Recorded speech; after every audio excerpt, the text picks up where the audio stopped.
Let's talk about this first here. So, WWE 2K25, they have been updating and updating, updating, updating this thing, which is super cool that they're doing multiple major updates for the game. The problem is if you read into this, so playtime is over. In case you missed it, unlock Alexa Bliss's 2025 outfit. Super cool that they're updating it, bringing in new stuff and everything by collecting Ruby Fiend, Solo Sokoa, Carrying Cross, or you get Kane and Undertaker. FYI, you need to collect all cards listed above to unlock. So actually, I have not been on the game yet to check out to see what the fuck you need to unlock this. But so essentially, let's actually rewind this.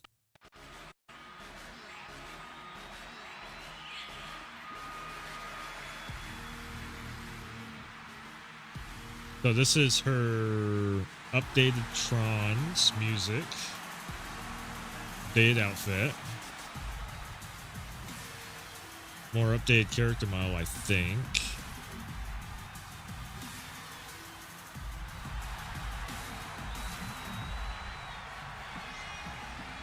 So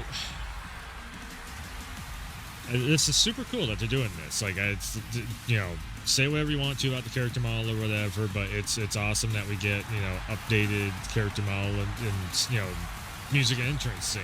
The problem with this is the way that you go about unlocking it, and the fact that you have to actually unlock this is just like, what?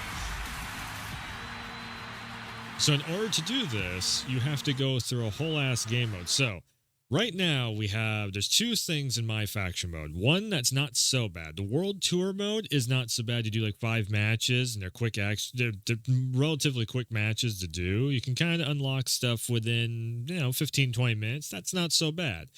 Maybe a little bit longer than that if you have, because some of the other matches they do go a little bit longer and whatnot. If you have like a battle royale match or something in there, then yeah, you're sitting there for like 40, 50 minutes, whatever. But if we have to go through and do RNG and collect all of this, so that's 1, 2, 3, possibly also 4, 5 different cards, which that would take you probably like 8 to 10 hours to do. And you have to, you know, get all that so you can then get access to the match. So if you don't have, because that's the thing, if you don't have all these cards, you don't have access to the match to be able to unlock her updated character thing. That is so stupid.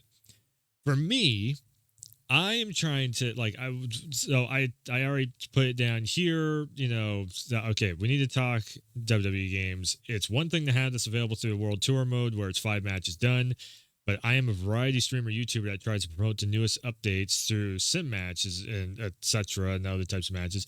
And you know, this 5 card RNG method has killed my ability to make videos on WWE 2K updates.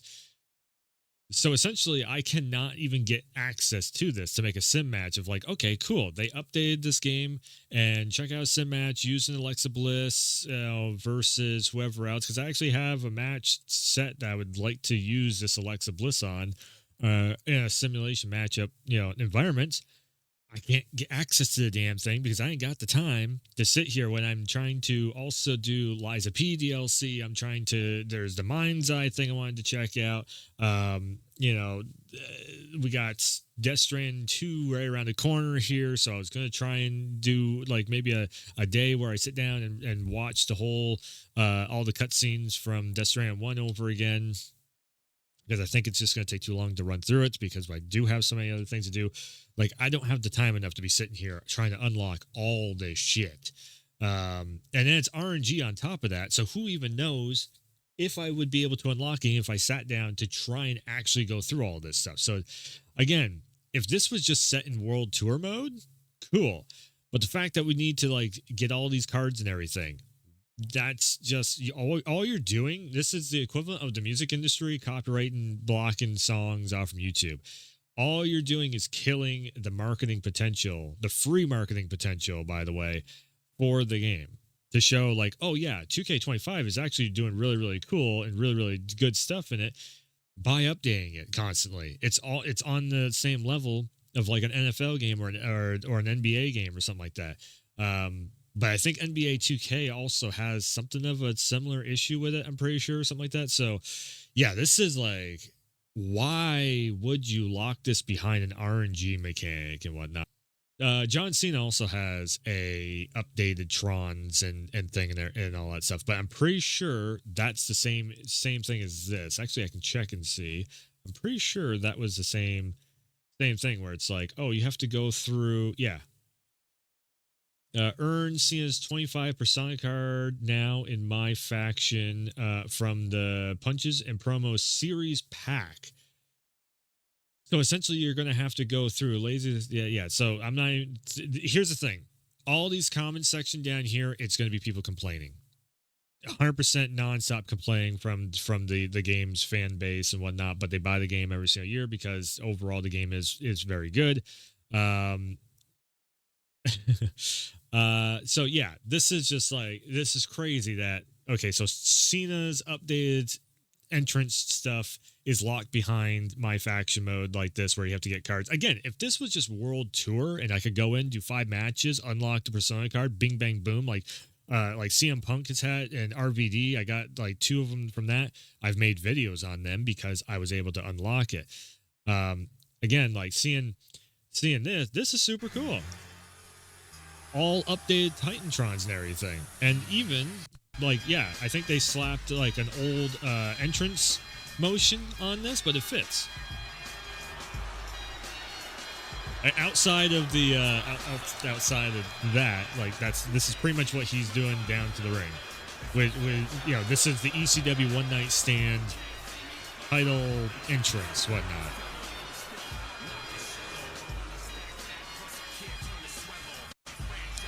So, again, how do they fix this? I would say stop doing all this. Oh, you have to get like 5 different cards to be able to unlock one thing. If they go away from that route and go into World Tour mode, they could still potentially earn microtransactions without having to, push everybody into farming and everything else of this mode and everything. This mode can be fixed, and it can actually do something where it's like it's viable. It's doable where they could still make money off from it, but then also you're not getting burnt out on the game because this is what it's going to turn into. People are they're going to go through so much My Faction mode. They're never going to touch Universe mode. They're never going to get through like My Rise and all that stuff. No, like people are just going to burn out on the My Faction mode, and then next year's game, they're probably not even going because there's no incentive. There's no like, oh, I want to do one more year of this of doing Universe mode. See what they actually updated and upgraded in Universe mode and everything. If you're not getting people into those other game modes, there's no incentive to come back to the game modes because they never started them to begin with. So, okay, so see, this is another thing too. This boss battle stuff. So in order to get requirements is you have to get the Roman Reigns card of a Ruby Roman Reigns card, and I'm pretty sure you can't buy this in the store. Now, I guess this would be a fix also. Is if you essentially could just buy this using the VC, because I'm pretty sure it's VC that you're getting in this game mode. But yeah, if you could just buy this Ruby card and then boom, like go right into that. It's almost in a sense the same way as like Gran Turismo 7 had this giant problem of like the cars cost almost like the real world equivalency of their price tag, and everybody was like, well, what the fuck? You can barely make $100,000 per race, and I'm trying to buy a $20 million car. Now it's still a bitch to try and get through and get these cars on Gran Turismo 7, but we have figured out farming methods of being able to get getting cash on that. Very similar would be the same thing on this. If I can figure out a farming method of farming out VC so I can get that Ruby card so I can then get the Roman Reigns thing, okay, then it just comes down to me having to sit back and farm while I listen to a podcast or something in the background. Yeah. So that would be kind of the workaround, but at the same time, so this Ruby card, I do believe is RNG. Let me listen in on SmackDown because I don't even go for these cards. I don't even go for these persona cards at all to get the other extra characters unlocked because I already know I ain't got enough time to be sitting here doing all that shit. I got other things I'm trying to, because I'm as a streamer. in the background, I'm also trying to get the next stream set up. So it's like if I have to go through and say if we're playing Lies of P, if I got to upgrade a character, or if I'm doing I don't know Death Stranding or something like that, and I'm trying to get that platinum trophy for Death Stranding, I have to set that up for a stream in the future. So I ain't got time enough to be going through and getting 12 different fucking cards for all these different Persona cards. But yeah. Again, just make stuff easier to unlock, not through this RNG system. Just make it in World Tour mode. Like that's all we need. If you did it in World Tour mode where we can do a few matches, get the Persona card, and we're off on to, because again, I would much rather not spend all my time in my faction mode trying to unlock something, and I'd much rather spend most of my time in the game in like universe mode or something where I'm actually have championship matches going on, where I have storylines happening, where it's like the actual act of being in the WWE. Holy shit! Is that so hard to comprehend, 2K? So yeah. Anyways, that's gonna do it for that one. Follow, sub, share, like, all that, and yeah. Thanks for tuning in. Thanks for stopping by, and I'll see you next time.